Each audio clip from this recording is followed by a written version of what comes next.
Good afternoon, everyone. My name is Ken Spiro. I am the president and founder of School Sims, and I am delighted to welcome you all to our panel webinar today. We're looking forward to an exciting discussion amongst a group of experienced panelists, and really looking forward to it, actually. So just, Mike, if you wouldn't mind advancing one, please. Actually, you can spend just a second there and then go to the next one. I will share the slides subsequently. I've been doing this for quite some time, 35 years now, and only more recently in K-12. And I have to say that I'm quite mystified by the fact that given what we know about simulation from healthcare, from aviation, from military, right, you would not put any of those professionals into their respective areas without hours of simulation. Why we don't expect the same for our educators and administrators is baffling. And especially given the fact that, as distinct from some of those areas where there's a lot of procedural things that people need practice with, so the muscle memory is actually on doing certain things, not in everything, but in some. In education, it's really highly cognitive. And the focus really is on judgment. How do we make decisions? How do we navigate when we're having to deal with things on a daily basis, like, well, do I focus on the fact that I have no substitute teachers or the fact that I have no buses? And so when it comes to the challenge of being able to get comfortable with that kind of environment where there isn't necessarily a right answer, there's three key elements that really are important. One is we need to be able to exercise good judgment, but that's not necessarily enough, right? Because we can make a good decision, but then there's blowback, right? When you're deciding between dealing with a teacher issue versus a bus issue, right? You're going to have to do both. Whichever you start with, right, there's going to be blowback no matter what you do. So there has to be that being prepared for what comes next. The judgment isn't just one decision, it's a series, and also being resilient enough to deal with those negatives that come with it. And on top of that, the third element is really the loneliness associated with being a decision maker, whether it's in the classroom, whether it's in the building, whether it's in the district. That can be quite negative relative to the individual, especially what we know about loneliness. So the opportunity to make sure that when you're exercising judgment, that you're never feeling like you're alone, whether it's your team, how to utilize your team, whether it's utilizing your supporting resources, your mentor, your coach, your colleagues, your bosses, any one of those, and all of them, frankly, right? How do we practice these things? In the next slide, Mike. So finding a modality that allows us the flexibility to engage in practicing in a safe space is something that we find quite compelling. In the next slide, Mike. And the flexibility of this approach using browser-based online type simulations is where we find the opportunity to really allow for this kind of thing for both our sitting, but also our aspiring educators and administrators. So in terms of being able to unpack this, we put together a panel, and I'm delighted to introduce Mike Johannick, who is the head of the mid-career program at the University of Pennsylvania Graduate School of Education, who has been doing this for quite some time and very successfully, making the program at Penn to be a look to best practices program across the country or around the world, and being involved in this area of judgment from a broader perspective to really work with a group of exciting practitioners who I will allow him to introduce, who are both in districts and also in higher ed, but all coming from field, having been in the role, and whether still in the role or exploring things from the higher ed perspective as well in terms of preparing. So we're delighted to have this panel and to engage in this discussion around the importance of judgment in our schools today and the challenges associated with that and ways in which we can try and contend with it from a variety of perspectives. Just one more slide, Mike, in terms of so that people know, we obviously have a library of these kinds of practice opportunities where people can engage in different problems of practice. And again, this is something we can come back to, but without further ado, I'd like to toss this over to Mike Johannick, from the University of Pennsylvania, and take it from there. Oh, you're muted. There we go. Thank you very much, Ken, and welcome everybody. This has got a little bit of business about me here. I'm going to actually go off the share for a moment. There's something about inflicting too many PowerPoints at this time of a day on any large group of people. So I want to thank you for taking some time out of what I'm sure is a crazy week and day. And it's a great pleasure to be here with a number of practitioners, again, as Ken indicated, at the higher ed level, but also in K-12 institutions, who are willing to share their experiences around the use of simulations, about really, I think, all of us in our work of in our own development and the development of our leader colleagues, how we get closer and closer to practice, to the realities of it, the complexities of it, the weight of it, and to get some chance to ramp up on those and work with each other, put those challenges of practice on the table, and work with each other on it. I know from just a quickie sort of preparation call that we had that the folks on this panel have no shortage of things to say, so I want to quickly let them introduce themselves, and then we will jump into a series of questions and then open it up for everybody to talk about it again. Part of my interest in having done this for longer than I would like to say out loud is that when it comes down to the actual moment, that's what we're all talking about. When it gets to a board meeting that goes sideways, when it goes to a faculty member you've got to talk to or teach in a hallway, what do you do? And are you prepared to do that? And so we're going to turn to them in a moment. Let me go back to sharing screen and ask my colleagues to continue with introductions. Can I do that there? Damian, can I turn to you to just give us a quick hello? Sure. Hi, you all. It's great to see so many folks on this call. My name is Dr. Damian Sweeney. I'm the Director of Diversity, Equity, Inclusion, and Belonging at the Kentucky Department of Education. And I'm also an adjunct professor at Spalding University. With my current role at KDE, our vision is that each student and educator in Kentucky feels a sense of belonging. So few people think about, like, what are you trying to do with DEI, with diversity, equity, and inclusion? Well, everything that we're trying to do is an effort towards enhancing student and educator belonging. Very few people prioritize or focus on the educator piece of that. And what we know is that when our educators feel well, when they feel like they belong, when their well-being is looked after and taken care of, and their intentional systems around that, it will trickle down to our students. So that is why that's part of our vision. Our mission is to create and deepen partnerships to remove longstanding barriers to equity by providing supports and developing an equity lens. I would also add that an equity mirror is also very important. We truly believe in elevating student, family, and educator voice, and then promoting equitable, inclusive, and healing learning communities. Today was our Commissioner Student Advisory Council. So we talked to 40 students around Kentucky regarding their voice and how to really utilize their voices as we make decisions. And that is some of the best work. That's some of my favorite work. And that's just a little tidbit about what we do at KDE. In terms of utilizing school sims, as I said, I'm an adjunct professor in the school counseling program. And so at Spalding University, and so we use this with our students. It really does help our future school counselors and our future principals think about how they will make decisions, and especially, especially hard decisions with a lot of distractions. You know, when you're going through a program, oftentimes that program is very theoretical or technique-based, but you really don't have opportunities to, learn by making difficult decisions while other things are happening. So that's one of the ways that we utilize school sims, and one of the things I love about it. Thank you. Fantastic. Thank you, Damian. And please do feel free to use the chat for questions as we go through. We're going to have some time of conversation among panelists, and then we'll be able to turn to questions as well.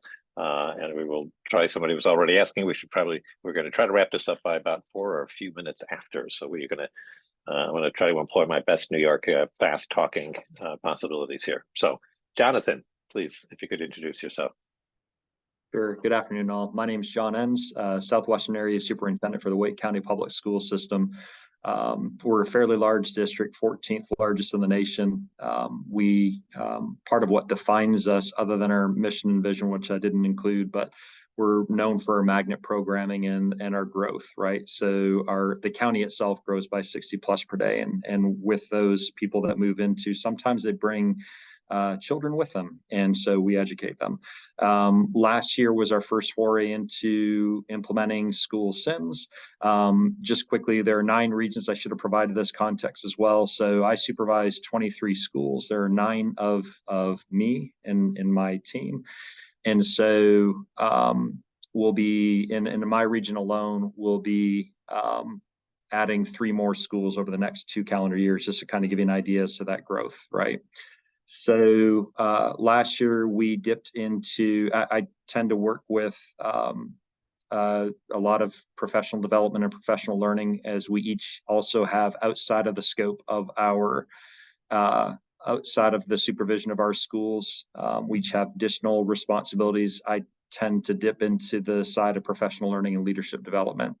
So when school sims came to our attention, it served as a pretty good platform to accentuate learning that predominantly had been lost over the course of the pandemic. We found that especially our assistant principals really leaned heavily into this and had this incredible appetite to renew learning that had been lost because so much of their work had tended to drift, and in some cases rightfully so, to managing a pandemic.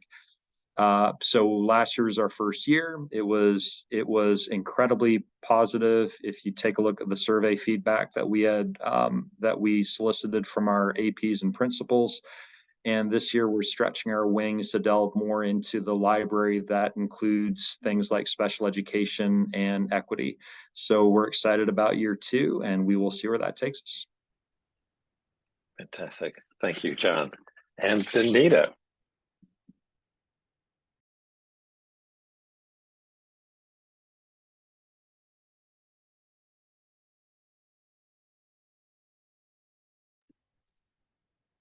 We got you on, Danita?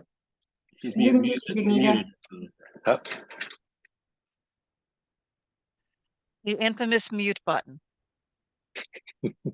Sorry about that. Good afternoon. My name is Danita Ishibashi. I'm Assistant Superintendent for the Ewing Public Schools in New Jersey. We are the complete opposite of our previous panelists. We are a small district. We have about 3,400 students. We are also very diverse. Being a small district, everybody in our district wears multiple hats. So it's really important for our leaders to be ready to step into any position at any time. How we've used Sims in the past has been with our assistant superintendents, or assistant principals rather, to give them the opportunity to step into that principal role and mindset in the safe space of being within our district. And also because we're small, many times our content supervisors have to cover buildings, but an ELA supervisor just has a different leadership experience than a building principal. So this was a way to help them be prepared for the role of principal when they were covering buildings. What's great about this is that we could do this on our own time schedule. Time is such a commodity in a school district. So finding the time to have high quality PD for your leaders is always challenging, but Sims allowed us to use it during our time schedule with the topics that were most important to us in the district, and really enhanced our overall leadership team growth. Fantastic. Thank you, Danita. Susie.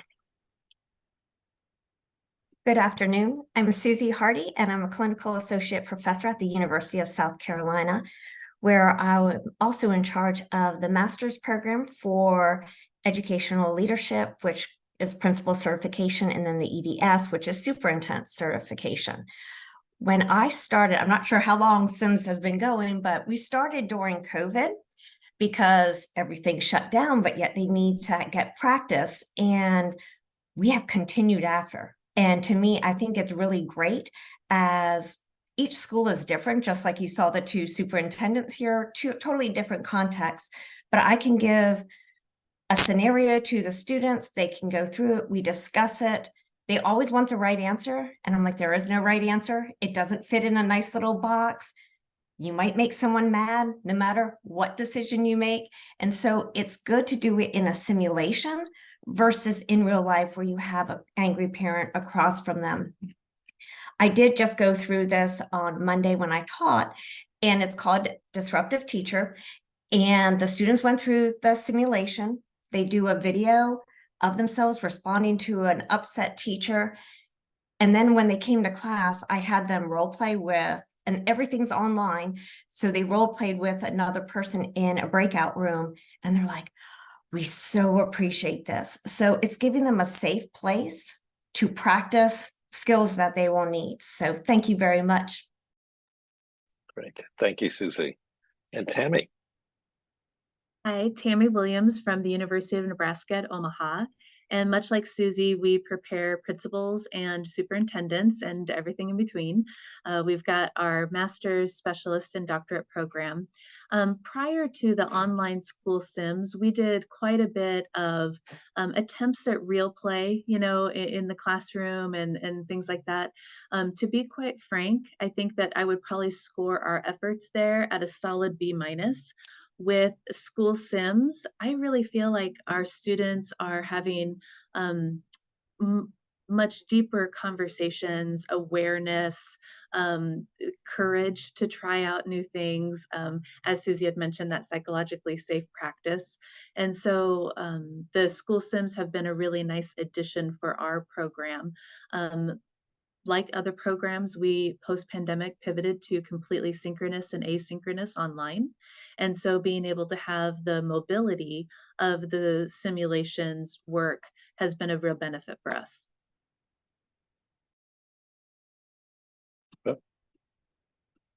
Hold on here. Sorry about that. Thank you very much, Tammy, and thanks to everybody.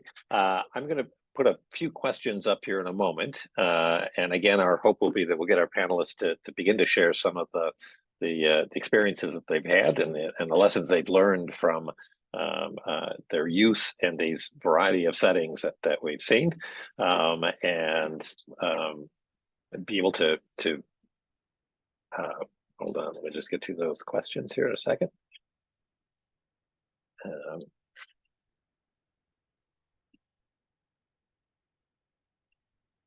All right, so there we go.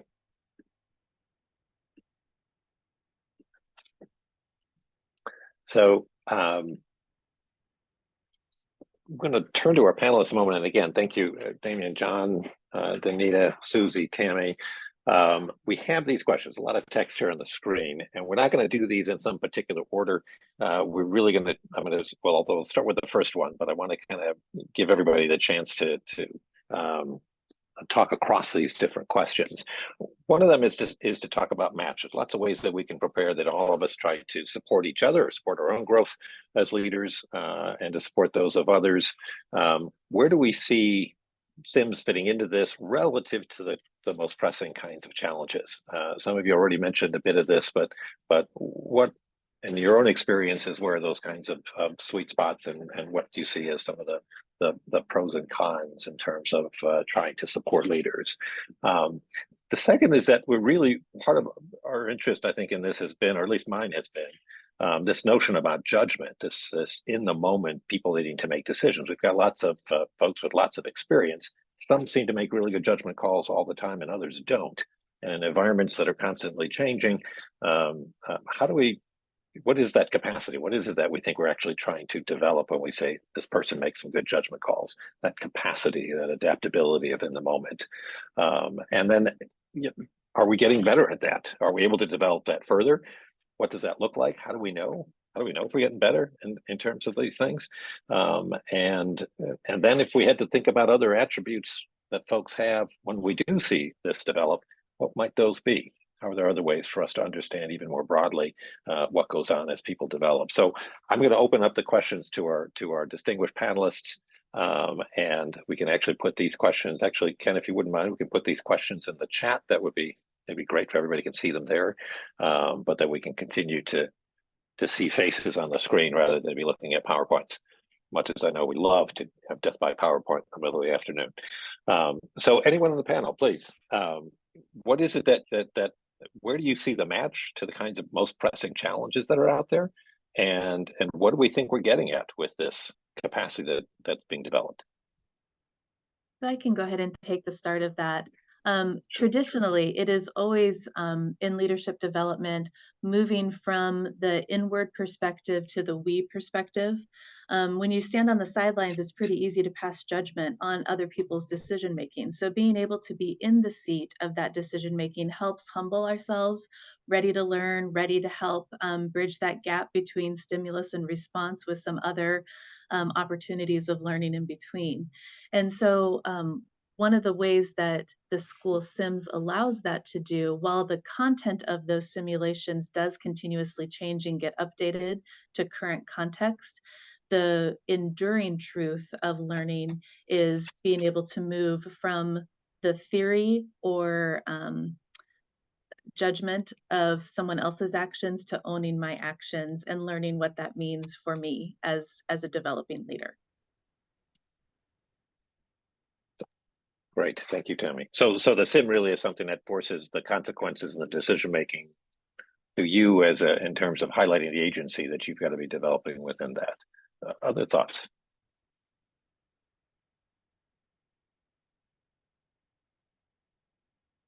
I see your Danita, mouth I think- moving. Yes. All right, is that better again? I'm trying so hard not to be disruptive. Early on, great. Ken had mentioned healthcare and the military, how there's always this practice, but the other part of the practice is after the practice, then there's a reflection about what happened in that process, and then you go back and you get to try it again. In education, as Ken said, we don't do that. The SIMS allows us to actually do that. And the decisions we make moment to moment are so crucial to what happens to students and adults in our community, to give leaders the opportunity to go through a simulation, either individually or as a team, get to the end of it. As was said earlier, there isn't always a right or wrong answer, but then to go back and reflect and say, what if we made a different decision earlier on? Would we have ended up in a different place? And to have that safe space to do that is something that we don't currently have in education right now. And we know that our leaders, one wrong decision, and unfortunately, it could be job security that is lost over a decision. So having the opportunity to go through whatever the most relevant topic is in your context, but to go back and reflect, and then as a group or as an individual, have a chance to try it out again. It's something that I don't think you can replace in other setting. And that is what I think is powerful and a learning that our leaders need to have right now. Excellent, thank you. One of the pieces I always want to say is it builds resilience in a safe way. You don't want, it's really hard to say, okay, you need to have a conflict resolution, go into your school and practice this. But for, there's going to be, you make so many decisions in a day. And so it's that piece of building their resilience that it has emails coming in, it's like real life, the phone is ringing in, the superintendent's at the door. What are you going to do? What decision? And then what decision you make of which way it goes, as Danita said. And that's the part is it gives them the time to go, well, if I would have done this differently, and they can go back. Because in real life, you don't get do-overs. You don't go, oh, hold on, parent, go back out of my office, come back in and we'll try it again. But this gives them a safe way to do that. One of the things that's exciting for me about SIMS is I'm thinking about our Aspiring Leaders group, and tomorrow we'll have our 6th cohort who will begin year 1 tomorrow. And they have taken their Strength Finders assessment. And so I know we're talking about people making decisions as an individual, but we also need to know what our strengths are as a leader and how that impacts how we make decisions, but also we're also building teams.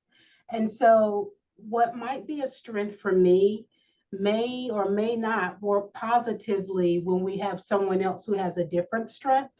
And so making decisions sometimes based on what I think and what my strengths are and what my experiences have led me to believe about a particular thing may not work as well if I'm also part of a team, whether it's a district office team or whether I'm the principal in the building or the assistant principal or just aspiring to be. And so knowing who we are as leaders, knowing what our skills and strengths are, and we know what we think they are, but other people may see our strengths and our decision-making abilities in a totally different light.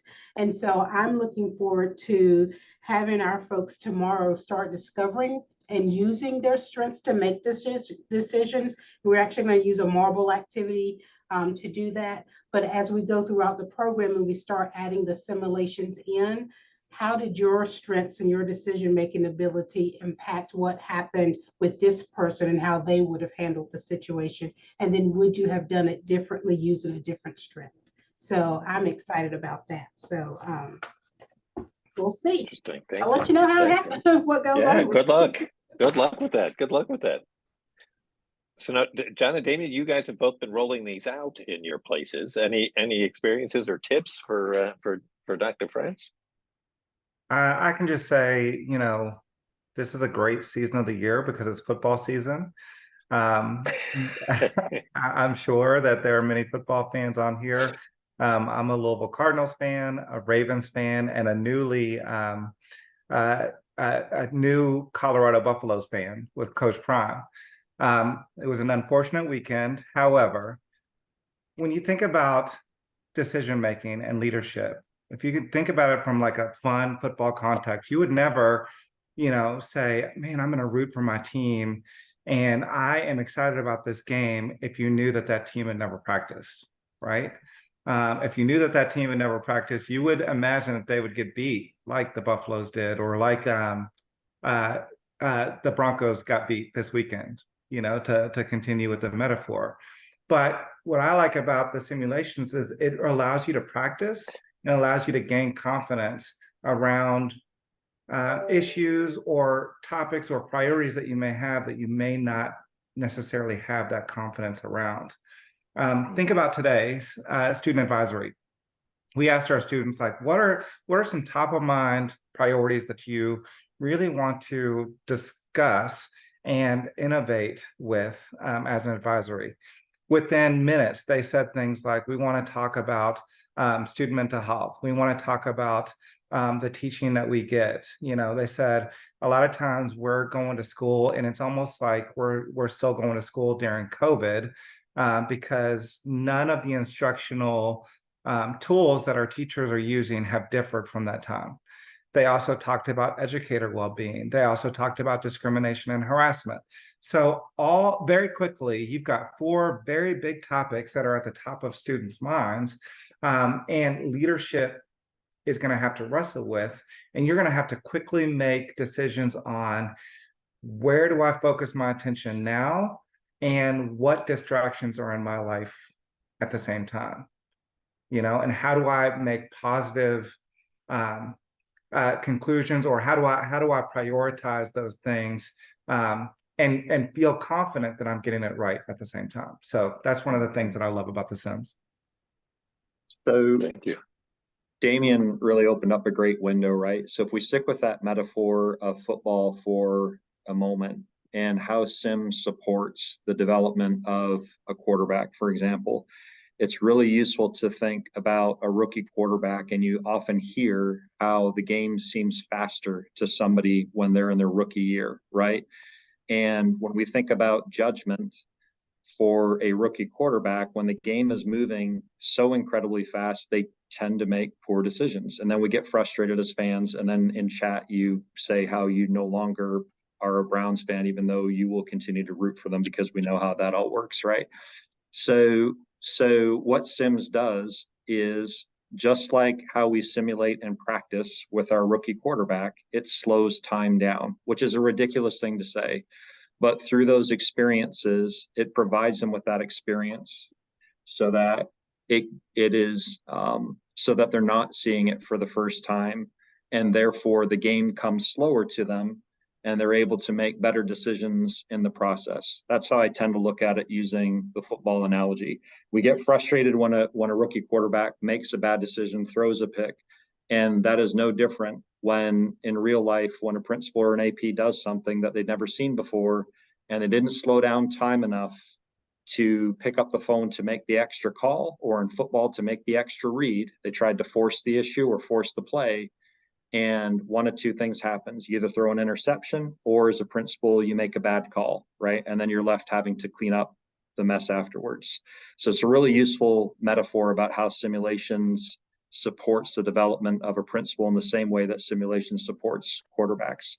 And then to answer Paulette's question, or rather Mike's question about ideas, what we found really useful, Paulette, and I don't know how your organization is shaped, but in order to tear down barriers between departments in our organization, we actually gave the simulations to other departments that were most proximate to the spirit of that particular topic.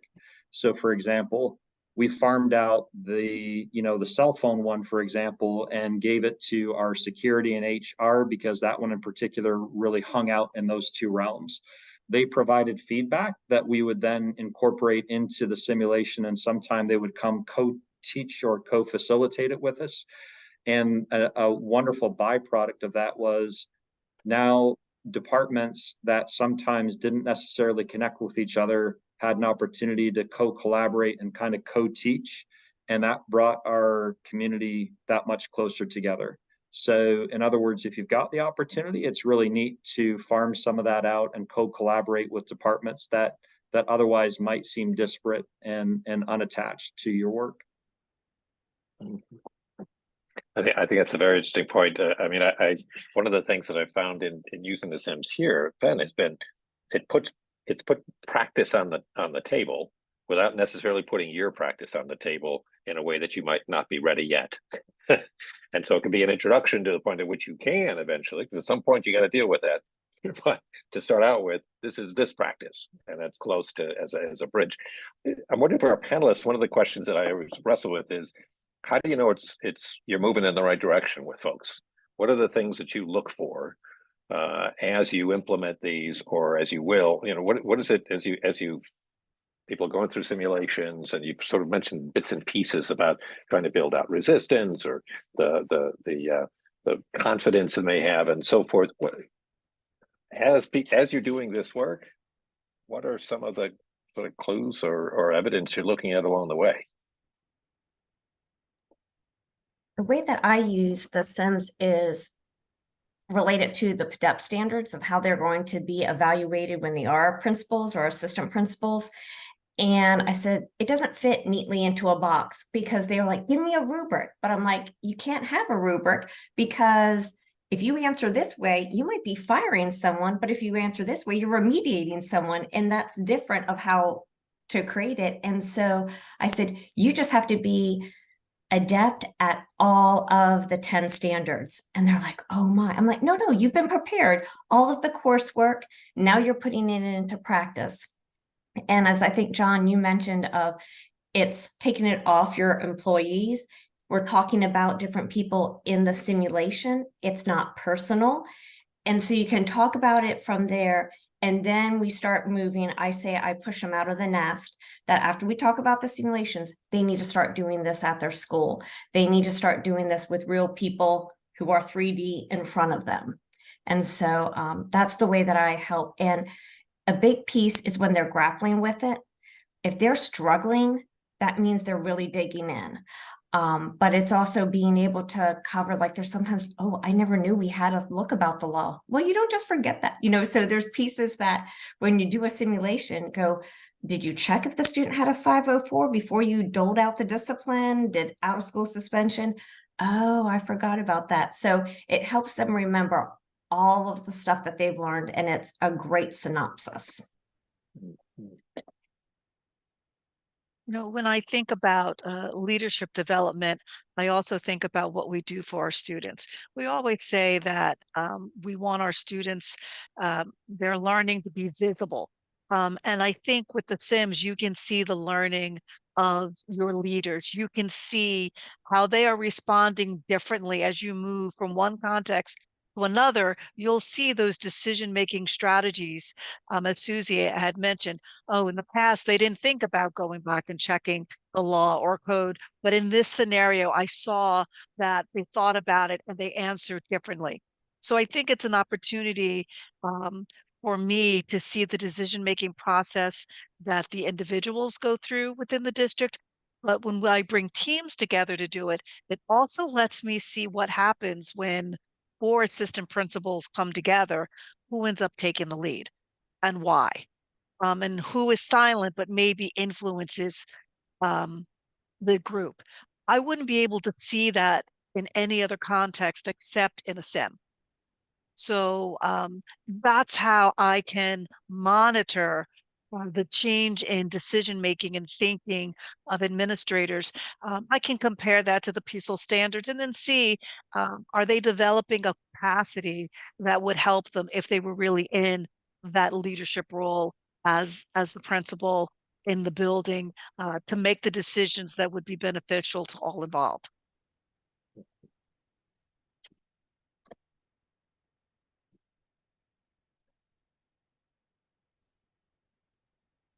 Other thoughts? Other thoughts? One of the things I've been curious about, we've been doing some after school sims has been supporting this, building some sims to try to also use them as ways of understanding the thought process that people make as they go through the simulation work. And in nursing, one of the groups that we've been starting to look at other professions, as Ken mentioned at the beginning, these different professions that have been using this. There are histories and research literatures and everything else out there as to what they've done. And one of the pieces, of course, that you may be familiar with, the nurses, again, in a profession that brings very young people into very complex and urgent situations. One of the things that they hone in on very explicitly is what people notice when they see a patient, when they come into when the case presents. What do they notice? What do they read in their environment? And so one of the things that we're looking for instance, and trying to understand, is the difference between novices and those who are more experienced as to what they actually see in an environment. In nursing, at least, they say novice nurses see everything in the room, including the paint on the wall and the pictures and everything else. It's all data coming at them, washing over them. Veterans have seen this thing 100 times before, and so they pick out things that are different.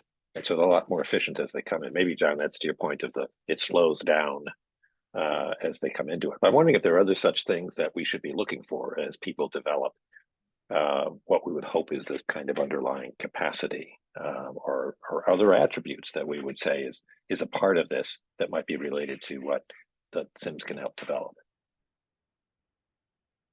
So to the point mentioned earlier that it's not always something represented on a rubric. And so I don't know that we have done a great job in our space of defining it very well.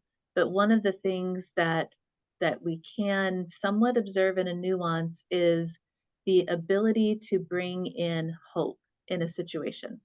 And so when, if I bring in my best self and I'm assuming positive intent and I'm assuming that there's a solution at the other end, that's going to get a different decision making and buy-in and trust and collaboration than if I am feeling fearful of what's going to come next and am I doing the right step in a decision making process that I learned about in a textbook. And so that idea of hope is so closely tied to what Dr. France had spoke about with the Gallup strengths. Gallup and Clifton strengths are right here in our backyard in Omaha. So I don't think you can walk down the street here and not know your strengths, So being able to have that measurement of hope, that strengths-based lens, and bring that into the decision-making process, the de-escalation process, and the persistence to find a shared solution is not super easy to measure on a rubric, but definitely easy to see when it happens with more experienced folks. And those are the skills that we look to continue to build. We use Sims from the very first class in their master's program all the way to the end.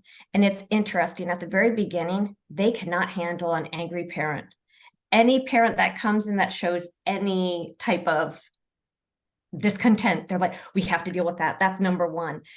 And then as they go through their classes and they start to see what are priorities.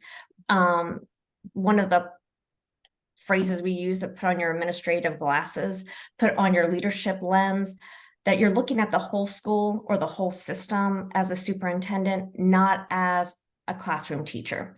Yes, this might be important to you if you have only 24 students, but you're responsible for all of the students. And so I gradually see this shift that from the beginning of their doing the simulation to the end of what might really be stressful for them, that they are able to manage. And one of the pieces is also it gives them the practice to get to know their own school policies. Because I'm like, if you don't know how it relates to your context, you need to learn. But then when we come together as a class, we also share, because within the given state, different districts, there's different ways to deal with things. And they need to know that not all schools and school systems work just like their system. Interesting. I'll add to what Susie just said, because it's the same in our district, that it's really important for us that we've been able to, unfortunately, we've adopted a term called Wakeify. We're Wake County, right? And we have it because we're so large, we have a lot of policies, which comes with the territory of being a very large district. So it's really important that as we're working through a simulation on a topic, that we are able to provide context around policies and give folks experience to what that looks like. So I'm just going to simply +1 what Susie said. We found it really useful to put people in a space to operationalize a policy to work through. And then I just go back to what I said earlier. It's been helpful to have people weigh in from respective departments so that they have an opportunity to say, hey, when you're running through this topic with an AP, for example, don't forget to tell them about this, one of the highlights on a particular policy, because we find that folks run into this all the time. So just a +1 to Susie's comment. And speaking of emergencies and simulated emergencies, we have to say goodbye to Damian because of an emergency at school. But go ahead, Danita. Now, I was going to say, making decisions typically happens in pretty high stress situations. And we have to make them fast. And the Sims allows us to kind of take the stress out of it, in the sense that, as was mentioned, you can slow it down and have a conversation, but it also creates the experience of what it would really be like if you were in that role. And so many times when you move from assistant principal to principal or principal to central office, you're not really sure about what it is to step into those shoes. And the Sims allow the opportunity to step into different shoes and to start thinking about things in a different way. You have some of the stress that's there, but it's not so much stress that it's overpowering that you can't learn how to be adaptive and flexible and how to choose your responses carefully. So I think it's an opportunity that only happens in that kind of psychological safe space of the Sims. Because of that situation, it's a great learning opportunities for adults, because when adults come together to do this, it's actually an enjoyable experience. After we've completed a sim, we've sat back, we've debriefed, and then when I say, okay, we're going to come back in a couple of months, people say, we're going to do another sim. I mean, it's something people look forward to because it's learning in a positive way, in a way that they remember. But it's not just theoretical or feeling kind of pedantic. It feels like it's applicable and relevant to what they're doing. And when you can have people open to learning and having those conversations, then you've exponentially done something to enhance the individual and the group. Fantastic, thank you. Any questions from others for our panelists or for each other? Folks who may have their own experiences or questions as you're thinking about how to. Again, for me, the larger category is how do we provide experiences and so that we put our practices on the table, our decision making. Again, those can happen in lots of different ways. School Sims is one of those tools, but I'm wondering what other people's experiences or questions for the panelists in this.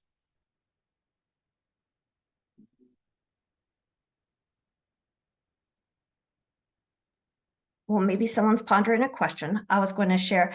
I don't know, Mike, if you can put up the slide that has the 3 different columns, because even though I'm in leadership prep, we use simulations from all 3 areas. There's counseling, there's teachers, and then there's also school leaders. And the reason being is because within your realm, you might not have had a certain experience. So this gives them the experience. One of the, in part is, it's when I get feedback from the students of, oh, I didn't know a guidance counselor, a school counselor should not be doing lunch duty, that there's other responsibilities that counselors are supposed to have. And so they start to learn by going through these of, oh, there's different roles, because sometimes, well, for the most part, a lot of the leaders are former teachers, and so they're not as familiar with what a counselor should do versus what a school leader should do. And it really helps. And that's also something that we use our advisory board, and they were like, the graduates are really having a difficult time knowing what leaders should be responsible for versus going to the school counselor. And so it's helped us be responsive to our different advisory boards of issues or areas of deficit that students were having when they graduated. Thank you. Sure. I actually remember it's early on when we started doing some of the Sims work, a group of superintendents had helped us work through one of the scenarios and develop it, because as you know, part of this whole notion is that the simulations themselves are ways of capturing a lot of experience of practitioners that otherwise would sort of walk out the door and disappear into retirements and such, and just disappear, or if it's not already in somebody's sort of immediate network, and sort of create a tool where that can carry that, embed that kind of experience. And the superintendents, one of their uses, which I had never imagined, was for the public.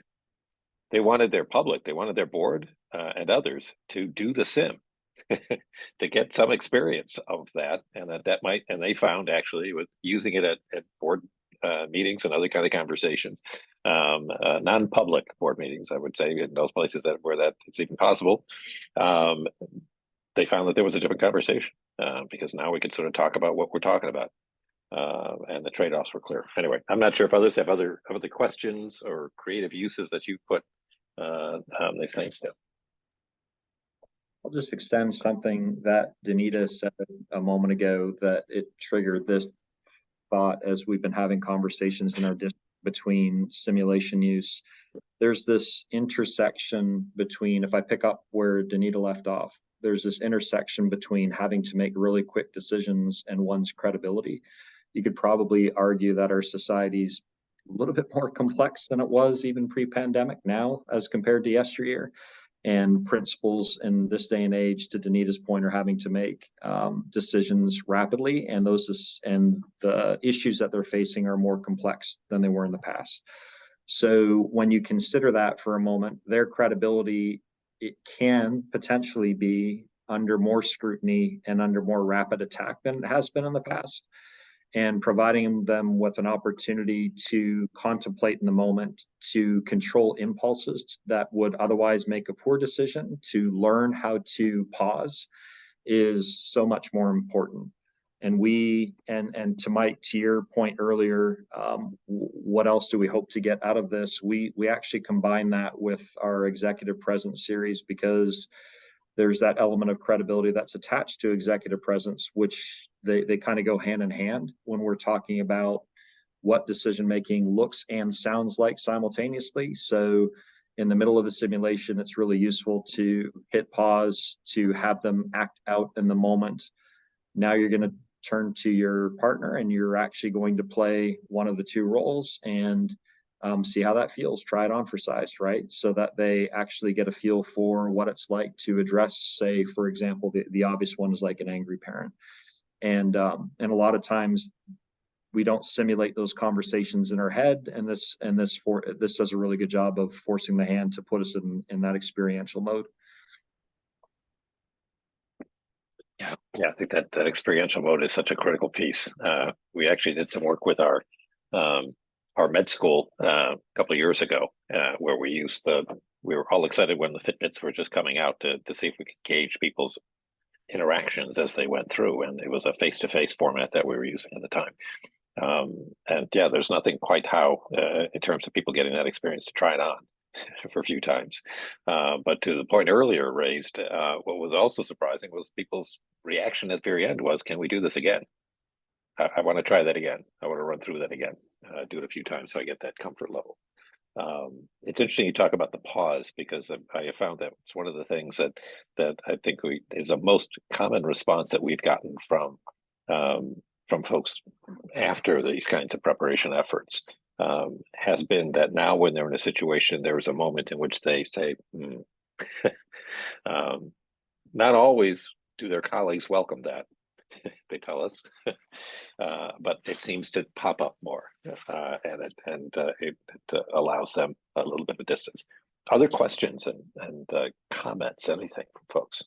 Others from the panelists, things that we may be lifting out. One of the things I would love to just, and you've sort of all begun to answer this already in your comments, but both from the panelists as well as anyone on the call, if Sims, this is kind of experience of simulating reality and moving folks through that, and we begin to shift people into that mode, as Ken was saying in the beginning, that the profession begins to make this a norm of practice, that of course you must have how many hours. You're not going to get in a plane until you have X number of hours and show demonstrated capacity to fly the thing.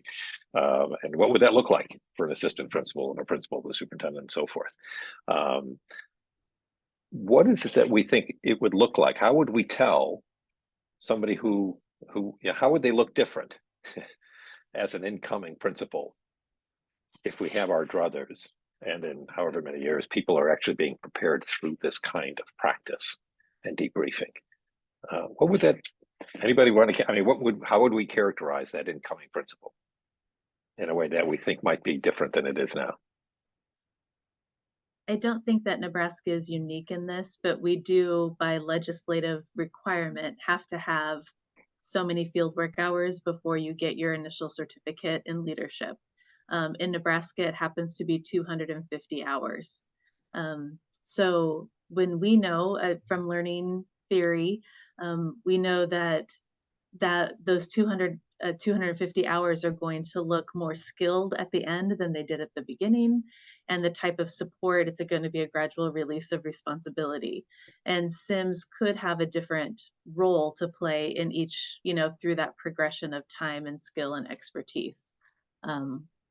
And like other programs, we work really hard to personalize what those 250 hours look like for that adult learner so that it meets the most beneficial use of their effort of growth and getting them in the most unique situations that they're uncomfortable or don't know much about yet. Interesting. Great. Yeah, we have the same, but we have 240, so 10 less hours than you, but they have to go through. And one of the pieces is, I've been noticing sometimes the disconnect, that they're timid, they're fearful to start. So the simulations help with that. But then also our advisory board, we started to create critical thought partners. And because teacher retention and leadership retention is so important, this has been a good, healthy way for our seasoned leaders who are effective, can pour into the newbies. They can be asked questions, and they're like, some of the questions are really good. And then also they get to see some awesome candidates. Like the one goes, I wanted to hire the young man that I was mentoring. And so it helps them to move from that abstract to, this is what it looks like, and this is how it makes me feel as a school leader. I think you can think about dispositions of people and how that changes over time. I think about in New Jersey, part of the certification process is taking a praxis test, and the praxis has scenarios in the assessment which one needs to complete, whether it's so I think the Sims is a way to just help somebody preparing for one, the certification process, but then the reality of what actually happens when you're in the position. But I think that change in disposition, which several people had referenced, is something that you can observe in one's behaviors, in one's actions, in the way one responds, whether it's in writing, the verbiage they use. Those shifts are the things that I think you see after somebody has had experience, especially with multiple Sims, and they start to transition those experience from one Sim to another. So relatively speaking, oh, go ahead, Mike. No, go ahead. So, relatively speaking, we haven't used it in any sort of evaluative form yet. Because we're still in our infancy of wielding Sims, we've kept to just the purity of learning because we knew that there was this need to satiate professional learning from our APs and principals, but especially our APs. But down the road, whether or not it is a part of some sort of formal process, like an interview process or what have you, it's certainly on the table. But we've tried to protect it from the mindset so that it encourages as much participation and dialogue during the simulation itself, knowing that, as we stress it in our case, that it's non-evaluative. It is just to get you into the like we're trying to build these habits, right? And so if we can encourage that, then and stick to the purity of growth, then that's what we aim to see. Having said that, yes, we can certainly envision a time and place in the future potentially where a certain simulation or two becomes a part of a more formal evaluative process. Fantastic. So thank you all. I want to ask that if everyone could please join me in thanking our panelists, Damian Sweeney, Jonathan Ems, Danita Shivashi, Susie Hardy, and Tammy Williams for sharing their experiences, their practices about simulations work and all of this leadership formation. And it really is a pleasure to get the benefit of your experiences and all this. And I turn now to Ken to wrap us up, if you would. Yes, thank you all so much, and thank you, Mike, for this discussion and really encouraging. Mike, if you wouldn't mind putting up the slides. The challenges we look at this, it's not, the issue is about experience. When talking about the challenges of judgment, and especially in schools in which we are torn, leaders are, in all the different metaphors that were talked about. But when you add the level of complexity into that system where you've got social media at play and other ways of looking at things, the heat that's out there in terms of the level of disagreement, that when you're making decisions that you actually think are good, and then when it gets out into the public eye, it gets flipped upside down, and all of a sudden you're left contending with something that's totally not understandable. And so being able to prepare people for that, right? You can't prepare them exactly for that, obviously, because each issue is going to be new every time you face it. But getting into this discussion of how do we prepare people to deal with these kinds of things. And I really enjoyed the discussions I've had with Tammy in terms of this idea of hope. I think that if there's one thing that we want to give to our kids, wherever they're coming from and wherever they are, right, it's hope. And therefore our teachers need to have hope, and therefore our administrators need to have hope. And it's a belief that whatever's happening and however challenging it is, right, there is going to be a light at the end of that, short tunnel, right? We're going to go through a whole bunch of tunnels, and that there's a light at the end of each one. How do we bring that out? How do we allow for that, right? The positive psychology. How do we have people thinking good things even when they're in a very negative space? And so the opportunity to provide people with an opportunity to engage in successful experiences, even when success means some negative outcomes, right? I mean, that's just the way it is. Getting experience with that seems to me from an opportunity, and again, however you do it, is an opportunity to improve that capacity for judgment, that capacity or that resilience to deal with even the negative that comes with judgment, with good judgment. And the more that we can do with that, obviously, the better off the field will be, and the better off our individual practitioners will be. So thank you all very much for your participation. If you're interested in learning more about our library, our approach, please click on the QR code. If there are any people who need credit for hours, please let us know. We will provide a certificate for participating in the webinar today. We're interested in thoughts and comments, and also about other areas that you feel need to be simulated. So all the simulations actually come from, are inspired by people's real experiences in the field. And, as we look at these, you can't make this stuff up. And so opportunities to engage either with the opportunity to look at new problems of practice at whatever level, as well as different applications for use. I mean, one of the things that was mentioned in terms of the way they're using them in Wake, we're doing cross-departmental. So it's for leaders, certainly, but let's get those other departments involved, because they need to understand what's involved. How do they impact the leadership in a building or in the district?